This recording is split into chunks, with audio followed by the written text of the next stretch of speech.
And then but how much is the time consideration a factor there with 12, like giving yourself a couple cracks at it, if you advance the ball there potentially? Yeah, I mean, absolutely. So you don't know that at the point of JT was driving left. Thought he had a good look, saw it at an angle, didn't shoot it, and ran out of time. Joe, just from an emotional standpoint, just how stunning is this for your team? You've come back from a lot of different things over the course of the past couple of years, but kind of where's your mindset at right now after certainly a stunning one? Figure out where we have to be better, watch film tomorrow as a team, and move on to the next game.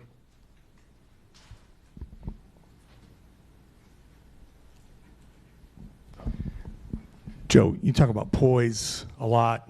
It's 2 straight fourth quarters at home that you guys haven't been able to execute down the stretch. What has gone into that? I'd say it's probably 60-40. I thought we executed and got some really good looks that we missed, and then I thought we had some live ball turnovers, just making the wrong read in that. So I'd say it's about 60-40, where when we got some open looks, we got to make them, and then we got to do a better job executing, especially not having live ball turnovers. And I know this is a lot of hindsight here, but last season, you guys found a lot of ways to win close games, and then in the playoffs, you did the same. This year, when you had the rough patch, you were finding a lot of ways to lose these tough games, and that habit, for lack of a better word, seems to be coming back. Do you see a correlation there? Was there something from earlier this season where you weren't finishing games off like this that's coming back to bite you now?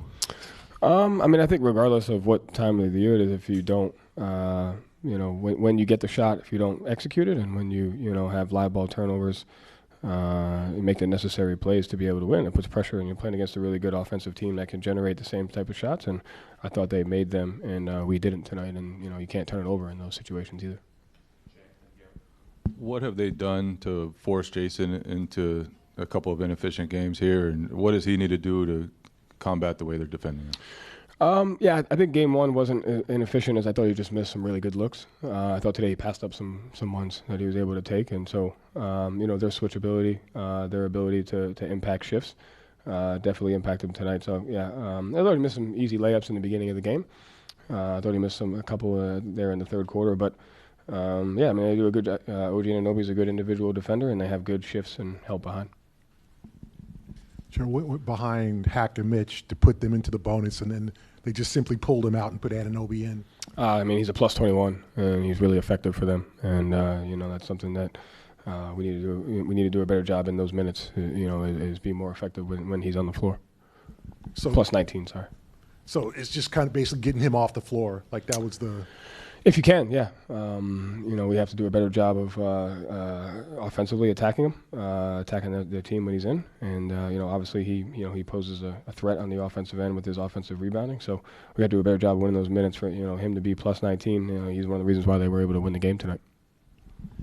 Similar to that, Joe, do you look at the result there, kind of what follows that, and take that into account, or do you generally kind of feel like that's the right approach in that situation is to get him off the floor and foul him there? What do you mean? Like they go on a run at, Towns goes at Horford right after that and gets a three-point play. They end up winning the game right after that. Do you see that as related, or do you kind of see? No, that has nothing to do with it. On the three-point play, there was a pin and screen for Brunson. We just had a miscommunication to send two at the ball, and then Josh Hart got a layup, and then that led to a Towns offensive rebound. So those two things don't go together. So you're good with the decision to foul Mitch there? Yeah.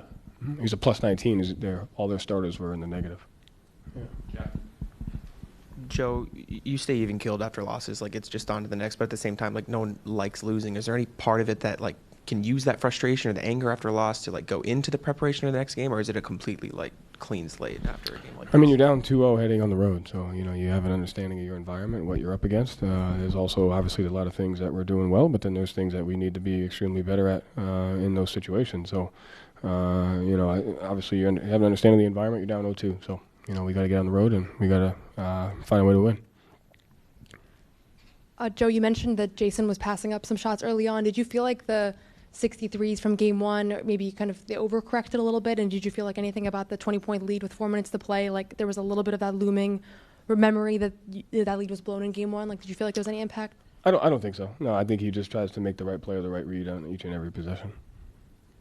Joe, on the live ball turnovers and misses in the fourth, do you feel like that's some inefficiency on your group's part, or do you feel like the Knicks are also obviously taking things away and making them difficult? Yeah, I mean, you got to give them credit. They're a well-coached, good team. So, yeah, I mean, I think it's both. I think it's on us. It's on me. Call better plays. It's on them, our guys, to make better reads. And, obviously, the Knicks are doing a good job defending us.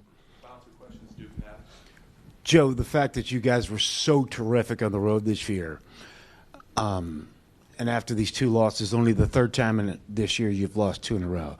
Do you take solace in the fact that your team almost has played better? They have played better on the road this year. I mean, just take solace in the fact that we have a challenge ahead of us, and we got a chance to go after it together, and we got to do it. So we don't really have a choice, and just got to figure it out. Obviously, the way these losses transpired, it's unusual to have the 2 20-point leads late in the second half. How do you avoid, a mental fracture from that, and not let something like this affect guys' mindset and kind of focus moving forward? I mean, I don't think that'll happen. I just kind of trust the type of guys that we have. At the end of the day, we got to just find a way to win. Done it before. We just got to, continue to try to do that.